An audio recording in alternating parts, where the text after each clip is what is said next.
ಈಗ ಬಸವರಾಜ್ ಕೊರವರ್ ಅನ್ನೋಂಥವರ ಜೀವಕ್ಕೆ ತೊಂದರೆ ಇದೆ ಮತ್ತು ಕುತ್ತಿದೆ ಅಂತ ಹೇಳಿಬಿಟ್ಟು ಒಂದು ಅನಾನಿಮಸ್ ಪಿಟಿಷನ್ ಇನಿಷಿಯಲಿ DC ಆಫೀಸಿಗೆ ಆಮೇಲೆ ನಮ್ಮ ಚೀಫ್ ಆಫೀಸಿಗೆ ಕಳಿಸಿರ್ತಾರೆ.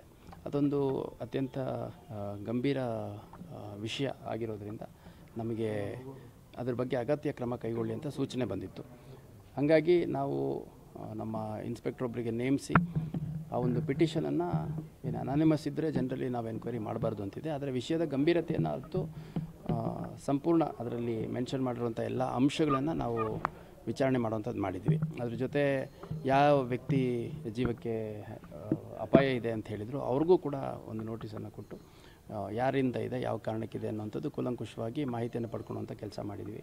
ಮತ್ತು ಯಾರು ಸ್ವಲ್ಪ ಅನುಮಾನಾಸ್ಪದವಾಗಿ ಇದ್ದಾರೆ, ಯಾರಿಂದ ತೊಂದರೆ ಇದೆ ಅಂತ ಹೇಳಿದ್ರು, ಇನ್ಫ್ಯಾಕ್ಟ್ ಅಂಥವರ ಮನೆಗಳನ್ನು ಸರ್ಚ್ ಮಾಡಿ BNSS ಅಡಿಯಲ್ಲಿ, ಅಂದರೆ ಈ ಮೊದಲು CRPCಲಿ ಏನು 107, 110 ಮಾಡ್ತಾಯಿದ್ರು, ಆ ಥರ ಈಗ BNSS ಅಡಿಯಲ್ಲಿ ಕೂಡ ಅವ್ರ ಮೇಲೆ ಮುಂಜಾಗ್ರತಾ ಕ್ರಮವಾಗಿ ಯಾವುದೇ ಕಾರಣಕ್ಕೂ ಕಾನೂನು ಕೈಗೆ ಎತ್ಕೊಳ್ಳುವಂಥದ್ದು ಇನ್ನೊಂದು ಮತ್ತೊಂದು ಮಾಡಬಾರ್ದು ಅನ್ನೋಂಥ ಒಂದು ಎಚ್ಚರಿಕೆಯನ್ನು ಕೂಡ ಕೊಟ್ಟಿದ್ದೇವೆ. ನಮ್ಮ ವಿಚಾರಣೆಯಲ್ಲಿ ಇದು ತನಿಖೆ ಅಲ್ಲ, ಇದೊಂದು ವಿಚಾರಣೆ. ಈ ವಿಚಾರಣೆಯಲ್ಲಿ ಆ ಥರ ಯಾವುದೇ ಒಂದು ಪೂರಕವಾದ ಸಾಕ್ಷ್ಯಾಧಾರಗಳು ನಮಗೆ ದೊರೆತಿಲ್ಲ, ಪೂರಕವಾದಂಥ ಅಂಶಗಳು ಅಥವಾ ಅನುಮಾನಾಸ್ಪದ ಅಂಶಗಳು ನಮಗೆ ದೊರಕಿಲ್ಲ. ಅಷ್ಟಾಗಿಯೂ ಕೂಡ ನಾವು ಅವರು ಯಾರಿಗೆ ತೊಂದರೆ ಇದೆ ಅಂತ ಹೇಳಿದರು ಅವ್ರಿಗೆ ಭಾಳ ಸ್ಪಷ್ಟವಾಗಿ ಯಾವುದೇ ಸಂದರ್ಭದಲ್ಲಿ ಪೊಲೀಸರ ಸಹಕಾರ, ಪೊಲೀಸ್ ಇಂಟರ್ವೆನ್ಷನ್ ಬೇಕು ಅಂತಂದರೆ ತಿಳಿಸಿ ಅನ್ನೋವಂಥ ಮಾತನ್ನು ಹೇಳಿದ್ದೀವಿ. ಈ ಮಧ್ಯೆ ಒಂದು 2-3 ಸಂಘಟನೆಗಳು ಕೂಡ ಪ್ರತಿಭಟನೆಯನ್ನು ಮಾಡಿದ್ದಾರೆ. ಅವ್ರಿಗೂ ಕೂಡ ನಾನು ಆ ಒಂದು ಮೆಮೊರೆಂಡಮ್ ಏನು ಕೊಟ್ಟರು ಅದನ್ನು ತಗೊಂಡು ನಾವು ವಿಚಾರಣೆಯಲ್ಲಿ ಒಳಪಡಿಸ್ಕೊಂಡಿದ್ದೇವೆ.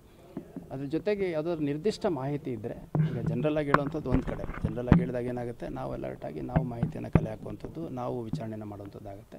ನಿರ್ದಿಷ್ಟವಾಗಿ ಏನಾದರೂ ಇಂಥ ವ್ಯಕ್ತಿಯಿಂದ ಇಂಥ ಜಾಗದಲ್ಲಿ ಈ ಒಂದು ಸಂದರ್ಭದಲ್ಲಿ ಈ ಒಂದು ವಿಷಯಕ್ಕಾಗಿ ಅನ್ನುವಂಥದ್ದು ಏನಾದರೂ ಕಂಡು ಬಂದರೆ ದಯವಿಟ್ಟು ಮಾಹಿತಿನ ನೀಡಿ. ಅದು ಯಾವುದೇ ಒಂದು ಪ್ರಕರಣ ಇರ್ಬೋದು, ಅದು ಗಂಭೀರ ಇರಲಿ ಅಥವಾ ಕಡಿಮೆ ಗಂಭೀರ ಪ್ರಕರಣ ಇರಲಿ, ಅಥವಾ ಆ ಒಂದು ಪ್ರಕರಣಗಳಲ್ಲಿ ಸಾಧಾರಣ ವ್ಯಕ್ತಿಗಳು ಇನ್ವಾಲ್ವ್ ಆಗಿರಲಿ, VIP ಇನ್ವಾಲ್ವ್ ಆಗಿರಲಿ, ವಿಕ್ಟಿಮ್ಸ್ ಯಾರಿರ್ತಾರೆ ವಿಕ್ಟಿಮ್ಸಿಗೆ ರಕ್ಷಣೆ ಕೊಡುವಂಥದ್ದು ನಮ್ಮ ಆದ್ಯ ಕರ್ತವ್ಯ ಆಗುತ್ತೆ.